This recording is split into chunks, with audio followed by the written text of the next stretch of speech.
Hey everyone and welcome to the next lecture. तो प्यारे बच्चों, आज हम लोग क्या करने वाले हैं, हम लोग थ्री का लास्ट लेक्चर करने वाले हैं और आज ये चैप्टर खत्म हो जाएगा। राइट, हमारा एक टॉपिक रह गया है shortest distance between lines. Suppose कीजिए आपके पास दो लाइंस हैं और उनके बीच में आपको डिस्टेंस निकालना है। सो उस डिस्टेंस को हम लोग शॉर्टेस्ट निकालेंगे and that is will be our last topic of this chapter. उसके बाद हम कुछ अच्छे क्वेश्चंस करेंगे, कुछ इंपॉर्टेंट क्वेश्चंस करेंगे इस चैप्टर के end then it's over. Right, उससे पहले प्यारे बच्चों, अगर आप लोगों ने टेलीग्राम चैनल को ज्वाइन नहीं किया है तो आप उसको ज्वाइन कर लीजिए। बेनिफिट क्या मिलेगा आपको इसको ज्वाइन करने का कि जितने भी लेक्चर्स है, जितने भी आने वाले सीरीज है, जैसे मान लीजिए एमसीक्यू करने वाले हैं हम लोग, इंपॉर्टेंट क्वेश्चंस करने वाले हैं, आखिरी 80 दिन स्टार्ट होने वाला है। तो ये सीरीज अगर आप करना चाहते हैं तो उसकी सारी कंफर्मेशन मैसेज जो है वो यहीं पर आएंगे, तो उसका लिंक डिस्क्रिप्शन में है, वहां से ज्वाइन कर सकते हैं। राइट, चलिए शुरू करते हैं। Shortest distance between two lines, कि अगर आपके पास दो लाइंस हैं तो उनके बीच में शॉर्टेस्ट डिस्टेंस कैसे निकाल सकते हैं। अब बात को जरा ध्यान से समझिएगा। थ्री में जब लाइंस के बारे में बात की जाती है ना, कि सपोज कीजिए हमारे पास दो लाइंस होती हैं, तो थ्री में उन लाइन के पास ना डिफरेंट डिफरेंट पॉसिबिलिटीज है कि वो दोनों लाइंस जो है वो इंटरसेक्टिंग हो सकती हैं, वो दोनों लाइंस जो है वो पैरेलल हो सकती हैं, या वो दोनों लाइंस पैरेलल भी नहीं है और इंटरसेक्टिंग भी नहीं है। तो ऐसे lines which are non parallel non intersecting, those lines are called skew lines. ऐसी लाइंस को बोला जाएगा स्क्यू लाइंस, मतलब ऐसी लाइंस जो पैरेलल भी नहीं है और इंटरसेक्टिंग भी नहीं है। जैसे सपोज कीजिए एक लाइन ये है, राइट, और दूसरी लाइन ये है। देखो इनके बीच में एक हाइट का फर्क आ गया ना, तो ये इंटरसेक्टिंग तो नहीं है और डेफिनेटली ये पैरेलल भी नहीं है। तो this are called skew lines. This are parallel lines, skew lines, skew lines, skew lines, parallel lines, intersecting line. Right, so वो लाइंस जो नॉन पैरेलल नॉन इंटरसेक्टिंग होंगी उन्हें बोलेंगे स्क्यू लाइंस। तो सपोज कीजिए मैंने एक लाइन बना दी एक्स वाई प्लेन में। Let us suppose this is my first line in the x y plane, r is equals to a1 plus lambda times of b1। और एक लाइन मैंने थोड़ी हाइट देखिए ऊपर से बना दी ऐसे, this is l2, r is equals to a2 plus mu b2। So इनके बीच में ना एक फर्क है, एक हाइट का डिफरेंस है, जिस वजह से ये इंटरसेक्टिंग भी नहीं है, जिस वजह से ये इंटरसेक्टिंग भी नहीं है और पैरेलल तो ये डेफिनेटली नहीं है। Right, so that's why we call them skew lines. तो अगर हमें इनके बीच का शॉर्टेस्ट डिस्टेंस निकालना हो कि इनके बीच में कम से कम डिस्टेंस क्या होगा, तो उसका फॉर्मूला बनेगा ये b1 cross b2 dot a2 minus a1 upon b1 cross b2 का मैग्नीट्यूड, होल का मैग्नीट्यूड। रीजन भी ऊपर जो क्वांटिटी पड़ी है that will be a scalar, वो नेगेटिव भी आ सकता है, वो पॉजिटिव भी आ सकता है, बट क्योंकि हम डिस्टेंस निकाल रहे हैं तो वो पॉजिटिव आना चाहिए, तो इसलिए पूरे पे मोड लगा। Right, now let us suppose हमारे पास दो लाइंस हैं जो पैरेलल्स हैं, पैरेलल लाइंस हैं। तो अगर दो लाइंस पैरेलल है तो सीधी सी बात है उनका बी वेक्टर सेम होने वाला है। जैसे सपोज कीजिए एक लाइन ऐसे चली गई, L1 is R equals to A1 plus lambda B1, और दूसरी लाइन भी इसके पैरेलल है, L2 is R vector is equals to A2 plus mu B2। ये दो लाइंस पैरेलल हैं। अगर ये दोनों लाइन पैरेलल हैं तो इनके बीच का जो शॉर्टेस्ट डिस्टेंस होगा हमें वो निकालना है and that is given by this formula. ज्यादा चेंजेस नहीं है यहाँ पर, जहां पर b1 क्रॉस b2 था वहां पर वेक्टर b आ जाएगा, क्योंकि अब इन दोनों के पास सेम वेक्टर आने वाले हैं। राइट, इन दोनों के पास ये सेम आने वाले हैं। तो मैं ऐसा करता हूँ, इनको बी बी लिख देता हूँ, b1 के बजाय। राइट, इनको मैं बी लिख देता हूँ ताकि आपको अंडरस्टूड हो। तो अब क्योंकि ये पैरेलल लाइंस हैं तो इनके डायरेक्शन वेक्टर सेम होने वाले हैं, तो इसलिए b1 क्रॉस b2 के बजाय यहाँ पर b वेक्टर आएगा, जहां डॉट प्रोडक्ट था वहां पर क्रॉस आएगा। उसके बाद इस वाले वेक्टर का नीचे मैग्नीट्यूड होता है तो इस वाले वेक्टर का नीचे मैग्नीट्यूड आएगा। तो ये दो फॉर्मूले हैं, वो स्क्यू लाइंस के लिए है, स्क्यू मतलब नॉन पैरेलल नॉन इंटरसेक्टिंग, और ये पैरेलल लाइंस के लिए है। अब बात ये आई कि यार पेपर में ये कैसे पता लगेगा कि क्वेश्चन को देख के कि भाई वो स्क्यू लाइंस है या वो पैरेलल लाइंस है। क्वेश्चन में लिखा हो भी सकता है और नहीं भी लिखा हो सकता है। राइट, तो सिंपल सा फंडा देता हूं आपको। ये जो यहाँ पर स्केलर पड़े हैं ना, लैम्डा और म्यू, इनके साथ में जो वेक्टर्स पड़े हैं आप ये चेक कर लेना, मैं मार्क कर देता हूं। ये जो साथ में वेक्टर्स पड़े हैं ना, आप ये चेक कर लेना ये पैरेलल है या नहीं है। अगर ये पैरेलल है, जो ये स्केलर के साथ वेक्टर्स पड़े हैं ये दोनों अगर पैरेलल है तो वो पैरेलल लाइंस है। अगर वो दोनों पैरेलल नहीं आ पाए या इक्वल नहीं आ पाए तो वो पक्का स्क्यू लाइंस है। अब आपको मैं क्वेश्चन कराऊंगा, आपको क्वेश्चन से ज्यादा अच्छे से समझ में आएगा। जरा ध्यान से देखिए, हमें शॉर्टेस्ट डिस्टेंस निकालना है दो लाइंस के बीच का। एक लाइन ये है और एक लाइन ये है। अब जरा ध्यान से देखो, इसका बी वेक्टर ये बनेगा और इसका बी वेक्टर ये बनने वाला है। यहाँ पर म्यू आएगा, ये गलती से लिखा गया है यहाँ पर। राइट, सो यहाँ पर म्यू है, दिस इज म्यू। दोनों में सेम स्केलर हम लोग नहीं लेंगे कभी भी। राइट, तो दिस इज म्यू। सो जरा ध्यान से देखो, इसका ये बी वेक्टर है और इसका ये बी वेक्टर है। हम लोगों ने चैप्टर 10 पढ़ा हुआ है और चैप्टर 10 से हमें पता है कि कैसे देखना होता है कि दो वेक्टर्स पैरेलल है कि नहीं है। डेफिनेटली ये दोनों वेक्टर्स पैरेलल तो नहीं दिख रहे हमें, तो ये पैरेलल लाइंस नहीं है, ये स्क्यू लाइंस है। तो अगर ये स्क्यू लाइंस है तो उसके हिसाब से चलते हैं। सबसे पहले a1 वेक्टर की बात कर लेते हैं। ये आपका a1 हो गया। ऐसे ही a2 निकालना है हमें यहां से, ये आपका a2 हो गया। ऐसे ही हमें b1 निकालना है, ये b हो गया b1, और ऐसे ही ये आपका b2 हो गया 2i plus j plus 2k। सो भाई सिंपल सी बात है, मैं ना फॉर्मूला साइड में लिख देता हूं, उसको देख के हम लोग ऑब्जर्व करेंगे भी हमें निकालना क्या क्या है। और ये अंडरस्टूड है कि भाई ये पैरेलल लाइंस तो नहीं है, स्क्यू लाइंस है। सो हम लोग फॉर्मूला स्क्यू लाइन के हिसाब से लिखेंगे। हम लोग फॉर्मूला स्क्यू लाइंस के हिसाब से लिखेंगे, that is b1 cross b2 dot a2 minus a1 upon b1 cross b2 का मैग्नीट्यूड, b1 क्रॉस b2 का मैग्नीट्यूड, राइट। ये फॉर्मूला है। तो उसके हिसाब से हमें कुछ चीजें निकालनी है, उनके बारे में बात कर लेते हैं। सबसे पहले a2 माइनस a1 निकाल लेते हैं। ये a2 है और ये a1 है। a2 माइनस a1 की बात करेंगे तो ये आएगा i कैप, इसको मैं माइनस कर दिया। इसको इसमें से माइनस करेंगे तो माइनस 3j कैप, इसको इसमें से माइनस करेंगे तो माइनस 2k कैप। तो वो चीज हमारी निकल गई। उसके बाद हमें b1 क्रॉस b2 भी निकालना है, तो वो निकाल लेते हैं, i cap, j cap, k cap. उसके बाद b1 पहले आ रहा है तो b1 के स्केलर कंपोनेंट्स, b2 बाद में आ रहा है तो b2 के स्केलर कंपोनेंट्स, ये हम लोगों ने निकालना सीखा है चैप्टर 10 में। तो इसको सॉल्व कर लेते हैं। तो मैं इसको लिख रहा हूँ सॉल्व करके, ये आएगा -2 -1 i cap minus j times of 2 -2 plus k cap times of, that will be 1 plus 2, so that will be -3i cap plus 0j cap plus 3k cap. ये आएगा हमारा b1 क्रॉस b2। हमें b1 cross b2 का magnitude भी चाहिए, हमें b1 cross b2 का magnitude भी चाहिए। तो उसके लिए -3 का होल स्क्वायर, 0 का स्क्वायर, 3 का square under the root, that is 9 + 9 18, that will be 3√2, that will be 3√2। सो सबकी वैल्यूज आ गई है, बस हमें उठा के अब इस फॉर्मूले में पुट करना है और हमारा आंसर आ गया। हर एक की वैल्यू हमने निकाल ली है, अब हमें बस वो वैल्यूज उठा के यहां पर पुट करनी है। Therefore d is equals to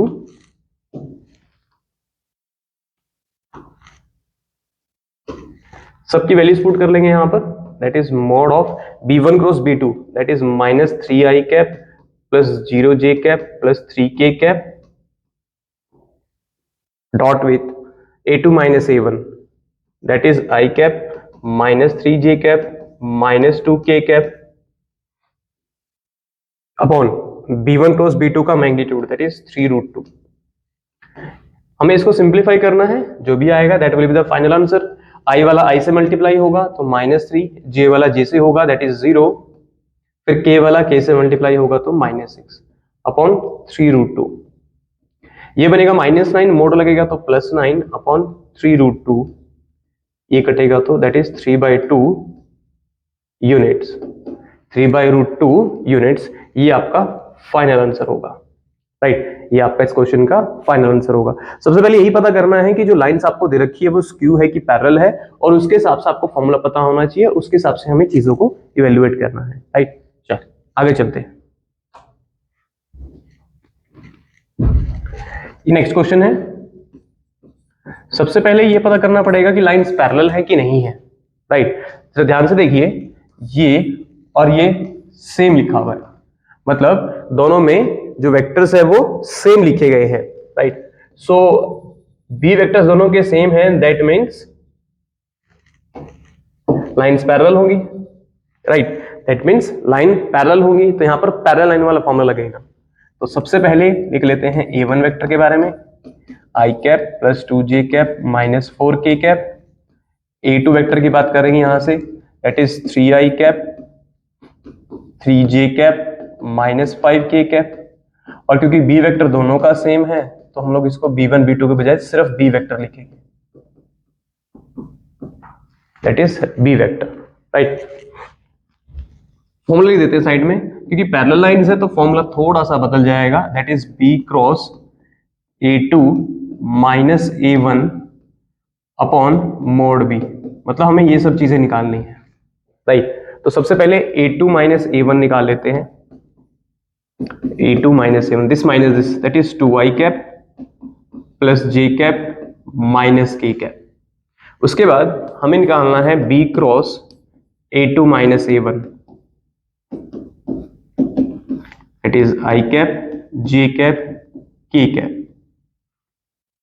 values put कर लेते हैं, b की वैल्यू 2 3 6, a2 माइनस a1 की 2 1 minus 1, right, 2 1 minus 1। So that will be, i के अकॉर्डिंग बात करें, so that will be minus 3 minus 6, then it will be minus 2 minus 12, और k के हिसाब से बात करें, so that is 2 minus 6, that is minus 9i cap, यहां से आएगा प्लस 14j कैप, और यहां से आएगा माइनस 8k कैप। ये मेरी वैल्यू आ गई b cross a2 minus a1 की। हमें b का मोड भी चाहिए फॉर्मूले के लिए, तो यहां से b का मोड निकाल लेते हैं, so that will be 2 square plus 3 square plus 6 square, that will be root 49, that is 7। उठा के फॉर्मूले में पुट करेंगे और हमारा आंसर आ गया, राइट। उठा के इस फॉर्मूले में पुट करेंगे और हमारा आंसर आ जाएगा, सो that will B b cross a2 minus a1, that is minus 9i cap plus 14j cap minus 8k cap, mode upon mode b, that is 7।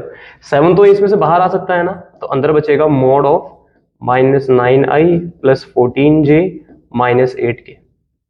इसको सोल्व करना आपका काम है, आपको इस वेक्टर का मैग्नीट्यूड निकाल के उसको 1/7 से मल्टीप्लाई करना है, जो भी आएगा that will be your final answer.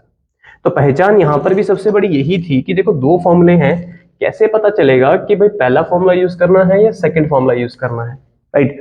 दोनों के दोनों वेक्टर्स जो यहाँ पड़े हैं वो सेम हो सकते हैं या अलग अलग हो सकते हैं। आपको ऐसा भी पॉसिबल है कि आपको दिखने में अलग अलग हो बट वो सेम वेक्टर्स, मतलब सेम पैरेलल वेक्टर्स। बात समझ में आ रही है? आपको दिखने में ऐसा लग सकता है कि यार वो अलग अलग वेक्टर्स है, जैसे मैंने उसको वो लिख दिया, ठीक है, और इसको काट के ना मैंने लिख दिया 4i plus 6j plus 12k। अब आपको देखने में दोनों अलग अलग लग रहे हैं कि यार वो अलग वेक्टर है ये अलग वेक्टर है, बट अब खुद सोच के देखो, अगर यहाँ से 2 कॉमन आ गया तो वेक्टर सेम नहीं होंगे। तो पैरेलल वेक्टर की यही तो पहचान होती है, या तो वो बिल्कुल सेम होते हैं या एक दूसरे के कांस्टेंट मल्टीपल, स्केलर मल्टीपल होते हैं, राइट। सो दैट डिपेंड्स कौन सा क्वेश्चन आएगा।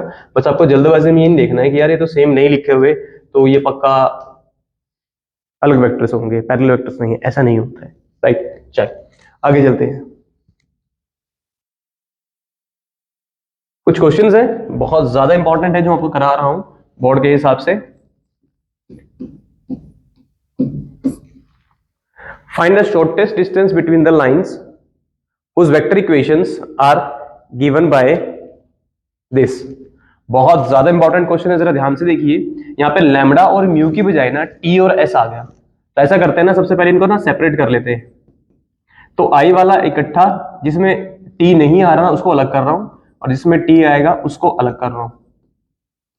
तो ये बन गया आपका फर्स्ट वाला vector a1 plus T common ले लिया, यहां से आएगा माइनस आई, यहां से आएगा प्लस j, और यहां से आएगा माइनस 2k।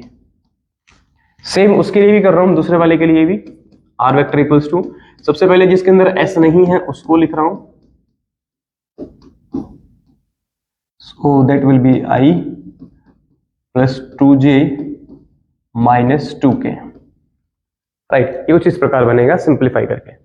सो सबसे बड़ा जो पॉइंट था ना, सबसे बड़ा जो कैच था यहाँ पर वो यही था कि यहाँ पर लैम्डा और म्यू के बजाय ना टी और एस है, और आपको जनरल इक्वेशन की फॉर्म में नहीं दिया है, उसको उन्होंने मल्टीप्लाई करके दे दिया। तो आपको वो खुद से करके देखना पड़ेगा, राइट, खुद से आपको वो लिख के देखना पड़ेगा। चलिए उसके बाद तो दिख रहा है साफ साफ कि यार ये सेम इक्वेशंस तो नहीं लिखी हुई, पैरेलल लाइंस तो नहीं है, तो लाइंस तो अलग अलग है। तो आगे का काम आप लोगों का है, मैं बस आपको हिंट दे रहा हूं कि करना कैसे है। राइट, क्योंकि ऐसा क्वेश्चन हमने अभी करा है, जो सबसे पहला क्वेश्चन था वो बिल्कुल सेम था। तो पैरेलल लाइंस तो है नहीं, ये स्क्यू लाइंस हैं, तो स्क्यू वाला फॉर्मूला लगेगा, इसमें निकालना आपका काम है। राइट, स्क्यू लाइंस है तो फॉर्मूला कौन सा लगेगा फिर इसमें, D is equals to B1 cross B2 dot A2 minus A1 upon mod of B1 cross B2। आपको ये तीनों चीजें निकाल के यहां पुट करनी है, जो भी आएगा that will be your final answer. Right, that will be your final answer. पर क्वेश्चन बहुत ज्यादा इंपॉर्टेंट है, आपको ये करना पड़ेगा, छोड़ना मत इसको। सब कुछ कर लिया हमने, जैसे अभी ये वाला क्वेश्चन किया था ना, बिल्कुल इसके जैसा है, ऑलमोस्ट सेम। ठीक है, बस वैल्यूज अलग है इस बार, बाकी सब कुछ सेम है। राइट, चल कमेंट करके जरूर बताइएगा इसका आंसर क्या आया।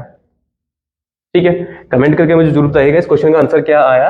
लेट मी सी कितने बच्चों ने सही आंसर निकाला है इसका। दो लाइंस आपको दे रखी हैं जो परपेंडिकुलर है, राइट, और हमें ये पता है कि दो लाइंस अगर परपेंडिकुलर है तो उनके जो डायरेक्शन वेक्टर्स हैं उनका डॉट प्रोडक्ट 0 आएगा। चैप्टर 10 में हमने पढ़ा था कि दो वेक्टर्स परपेंडिकुलर तब होते हैं जब उनका डॉट प्रोडक्ट 0 आता है। अब अगर दो लाइंस परपेंडिकुलर है तो डेफिनेटली उनकी डायरेक्शंस की बात करेंगे ना हम लोग। मान लो ये दो लाइंस और आपस में ऐसे परपेंडिकुलर हैं ऐसे ही, तो क्या परपेंडिकुलर होगा, इनकी डायरेक्शन परपेंडिकुलर है, सो हमें इनके डायरेक्शन वेक्टर्स के बारे में बात करनी पड़ेगी। राइट, हमें इनके डायरेक्शन वेक्टर्स के बारे में बात करनी पड़ेगी, मतलब डायरेक्शन रेशियोज के बारे में बात करनी पड़ेगी। सो इस वाली लाइन की ये है और इस वाली लाइन की ये है, और आपको दोनों लाइंस परपेंडिकुलर है as this two lines are perpendicular, then corresponding वालों को मल्टीप्लाई करेंगे, ये वाला और ये वाला मल्टीप्लाई होगा, that is -3 into 3k। Second वाले से मल्टीप्लाई होगा 2k इंटू 1, और थर्ड वाले से मल्टीप्लाई होगा equals to 0, that is -9k plus 2k minus 10 equals to 0, that is -7k equals to 10, that implies k is equals to -10/7। ये जो question मैं आपको अभी करा रहा हूं ना, ये एमसीक्यू के लिए बहुत ज्यादा इंपॉर्टेंट क्वेश्चन है। अगर बात करें एमसीक्यू की तो ये क्वेश्चन इसके लिए बहुत ज्यादा इंपॉर्टेंट है। तो सिंपल आंसर पता लग गया, -10/7। जिस भी ऑप्शन में -10/7 लिखा होगा उसको टिक मार्क कर लेंगे, दैट्स इट। राइट, क्वेश्चन बहुत इंपॉर्टेंट है ये वाला। चलिए, ये क्वेश्चन भी बहुत इंपॉर्टेंट है, बहुत ज्यादा इंपॉर्टेंट क्वेश्चन है ये वाला भी। देखो, एक बात सोच के देखो, आपने दो लाइंस के बीच में शॉर्टेस्ट डिस्टेंस निकाला, मतलब ये दो लाइन से मान लो पैरेलल, हार्डली मैटर्स, जो भी है दोनों के वैलिड है। आपने इनके बीच में ना शॉर्टेस्ट डिस्टेंस निकाला और वो 0 आ गया, क्या हो जाएगा, इंटरसेक्ट करेंगे ना। ये दो लाइंस थी, स्क्यू है या पैरेलल है, हार्डली मैटर्स। अगर इनके बीच का आपने शॉर्टेस्ट डिस्टेंस निकाला, ये आपको जो दिख रहा है बीच में डिफरेंस, शॉर्टेस्ट डिस्टेंस है, अगर ये 0 आ जाए तो लाइंस कैसे कहलाएंगे, इंटरसेक्टिंग। सो दो लाइंस को इंटरसेक्टिंग तब बोलेंगे अगर उनके बीच का जो शॉर्टेस्ट डिस्टेंस है वो 0 हो जाए। राइट, तो आपको करना क्या है, इन दो लाइंस के बीच का शॉर्टेस्ट डिस्टेंस निकालना है और ये दिखाना है कि वो जो आएगा वो डिस्टेंस आपका 0 होगा। चलिए, तो ऐसा करते हैं सिंपल से फंडे में, ये कार्टेशियन फॉर्म लिखी है, कार्टेशियन फॉर्म के हिसाब से हम लोग अपने वेक्टर्स बना लेते हैं। ये ऊपर जो लिखे हैं हमें बताइए, ए वेक्टर बनेगा, तो ये हो गया। जो नीचे लिखा है वो बी वेक्टर बनेगा, तो 2i cap 3j cap plus 4k cap. ये सब हमने पढ़ा था फर्स्ट लेक्चर में। ऐसे सेकेंड लाइन में से अगर मैंने चीजें निकाली ऊपर से, सो that will B 4i cap plus j cap plus 0k cap. ऐसे अगर मैं b2 वेक्टर निकालूंगा तो 5i cap plus 2j cap plus k cap. अब जरा ध्यान से देखो, लाइंस जो है वो स्क्यू है, पैरेलल तो नहीं है, तो फॉर्मूला कौन सा लगेगा, स्क्यू लाइंस वाला। फॉर्मूला कौन सा लगेगा यहाँ पर, स्क्यू लाइंस वाला। सो b1 cross b2 dot with a2 minus a1 upon b1 cross b2, b1 cross b2। चलिए निकाल लेते हैं चीजों को। a2 minus a1 that is 4 minus i 3i minus j minus 3k। a2 minus a1 निकल गया। हमें b1 क्रॉस b2 भी निकालना है, सो b1 cross b2 is given by i cap j cap k cap upon, पहले b1 vector आ रहा है तो उसके स्केलर कंपोनेंट्स, फिर b2 आ रहा है तो इसके स्केलर कंपोनेंट्स। इनको सिंप्लीफाई कर लेते हैं तो ये बनेगा -5i cap plus 18j cap -11k cap, ये बनेगा B1 क्रॉस B2,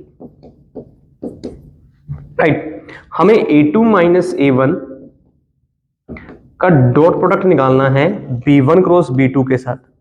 सो B1 cross B2 dot A2 minus A1, हमें ये निकालना है, मतलब इनको कॉरस्पॉन्डिंगली मल्टीप्लाई करना है। तो कर लेते हैं, चलो। आई वाला आई वाले के साथ मल्टीप्लाई होगा, ये A2 माइनस A1 है और ये B1 क्रॉस B2 है। आई वाले को आई वाले से मल्टीप्लाई कर देते हैं, दैट इज -18। जे वाले को जे वाले से मल्टीप्लाई कर देते हैं, दैट इज आल्सो -18। और के वाले को के वाले से मल्टीप्लाई कर देते हैं, that is 33। So I think there is a catch, there is a mistake. ये 15 आएगा,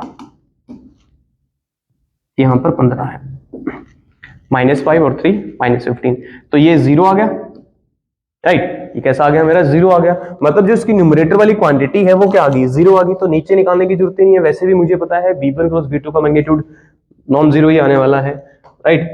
तो फॉर्मूले में पुट कर देंगे, that implies D is equals to 0 upon B1 cross B2 का मैग्नीट्यूड, दैट इज 0।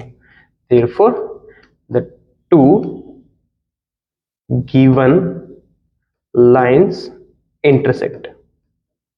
तो सिंपल सा फंडा है भाई, बोर्ड के लिए इतना इंपॉर्टेंट क्वेश्चन है कि अगर दो लाइंस को इंटरसेक्टिंग प्रूव करना है ना, आप ये प्रूव कर दो कि उनके बीच का शॉर्टेज डिस्टेंस जो है वो 0 आएगा, राइट। एक पार्ट हो गया, रह गया इसका दूसरा पार्ट, ठीक है। दूसरा पार्ट रह गया है इसका, अब उसको ऊपर ध्यान से देखो। अगर लाइंस इंटरसेक्ट कर गई तो हमें पॉइंट ऑफ इंटरसेक्शन निकालना है। अगर लाइंस इंटरसेक्ट कर रही हैं तो हमें पॉइंट ऑफ इंटरसेक्शन निकालना है। वो कैसे निकालेंगे? सिंपल सा फंडा है, कैसे निकालते थे 10th क्लास में? एक इक्वेशन में से वैल्यू निकालते थे, एक वेरिएबल की उठा के दूसरे में पुट कर देते थे, वही काम करना है। ऐसे करते हैं, पहले वाले में से ना x y z इन सबकी वैल्यू निकाल लेते हैं, ठीक है। चल, x minus 1 upon 2, y minus 2 upon 3, z minus 3 upon 4। मैंने मान लिया कि ये जो रेशियो आएगी ये किसी न किसी लैम्डा की इक्वल आएगी। ऑब्वियसली रेशियो अगर कुछ आएगी तो किसी ना किसी वैल्यू के इक्वल आएगी ना, उसको मैंने लैम्डा मान लिया। और यहां से मैंने x की वैल्यू निकाली, that will come out to be 2 lambda plus 1। y की वैल्यू निकाली, that is 3 lambda plus 2। z की वैल्यू निकाली 4 लैम्डा प्लस 3। ये मेरे पास वैल्यूज आ गई x y z की। अगर दोनों लाइंस इंटरसेक्ट कर रही हैं तो आप यहां से जो x y z आए ना, इसको दूसरी इक्वेशन में पुट कर दो, है ना। इसको उठा के दूसरी इक्वेशन में पुट कर दो। चलो इसको पुट कर लेते हैं दूसरी इक्वेशन में, इसको उठा के पुट कर लेते हैं दूसरी इक्वेशन में। जरा ध्यान से देखिएगा, put in x minus 4 upon 5 y minus 1 upon 2 equals to z। That implies x की वैल्यू पुट की, यहां पर क्या आएगी? 2 लैम्डा प्लस 1 माइनस 4 अपॉन 5। यहाँ पर y की वैल्यू पुट करी 3 लैम्डा प्लस 2 माइनस 1 अपॉन 2, और z की वैल्यू पुट की 4 लैम्डा प्लस 3, राइट। ये वैल्यू आ गई। अब जरा ध्यान से देखो, आपके पास दो इक्वेशंस हैं, यहां से बन सकती हैं पहले दूसरे से, या पहले तीसरे से, या दूसरे तीसरे से। आपके पास 3 रेशियोज हैं और आपको सिर्फ लैम्डा निकालना है। जैसे ही लैम्डा आएगा उसको यहां पुट कर देंगे, that will be our point of intersection. So किन्हीं दो को सोल्व करके ना हम लैम्डा निकाल लेते हैं। मैं लास्ट के 2 से निकाल रहा हूं, ठीक है। मैं लास्ट के 2 से लैम्डा की वैल्यू निकाल रहा हूं। लास्ट की 2 रेशियोज को सॉल्व करके लैम्डा की वैल्यू निकाल लेते हैं। That is 3 lambda plus 1 upon 2 is 4 lambda plus 3. That is 3 lambda plus 1 equals to 8 lambda plus 6. ये आएगा -5 और ये आएगा 5 लैम्डा। सो भाई यहां से लैम्डा की वैल्यू आ गई -1। प्यारे बच्चों, इतना इंपॉर्टेंट क्वेश्चन है, आपको क्या बताऊं, बहुत ज्यादा इंपॉर्टेंट क्वेश्चन है, ठीक है। बहुत ज्यादा इंपॉर्टेंट क्वेश्चन है। Put in 1, therefore the point of intersection